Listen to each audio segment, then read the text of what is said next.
In rural western Kenya, worship at the Kakima Adventist Church brings together both deaf and hearing believers in a way that's united and welcoming.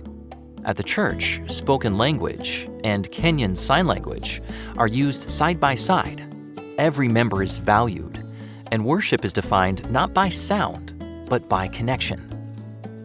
Today's message comes from a deaf Adventist pastor whose sermons in sign are voiced for hearing members. The church is closely connected to a school for deaf children, a project that took root years ago when Global Mission helped launch it by sending 4 Global Mission pioneer teachers.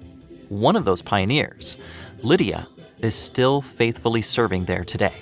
And I thank God because I've seen His mighty hand work in this institution. Through this school, families from the community are encountering God in surprising ways. Emily learned that her son, Jabulani, was deaf when he was 3 years old. She searched for a school where her son would be accepted. Too often, she was turned away. She took her young son to Kakima School, simply hoping he would receive an education. The very first time we came to this school, this was the only school Jabulani accepted to step down from my back. And he ran and he was so happy, and I told my parents, this is the school. Jabulani began discovering faith and joy through what he was learning at the school. I love going to church. They weren't Adventist, but one weekend when Jabulani returned home, he insisted they attend church on Sabbath, the day he had learned about in class. Curious, Emily began going to church on Saturday, wanting to understand what her son was experiencing. As she worshiped, met the members, and studied the Bible for herself, she felt God leading her.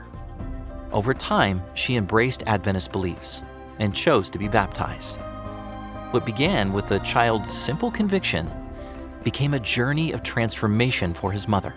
By the time I was coming out, I knew I was a changed person, and my life would never be the same again. I feel happy that my mom comes to this church. Along the way, Emily found more than faith. She found friendship, forming a close bond with Lydia. Stories like theirs are part of what makes Kakima special. It's a community where deaf and hearing members grow together and where families find faith. Global Mission pioneers planted the seeds here, and your continued support of Global Mission helps make projects like this possible around the world. Because of your support, more leaders can be trained, more families can be reached, and more lives can be touched by the love of Jesus. To learn more about Inclusive Mission, visit Adventist Possibility Ministries at possibilityministries.org. Thank you for supporting the mission offering.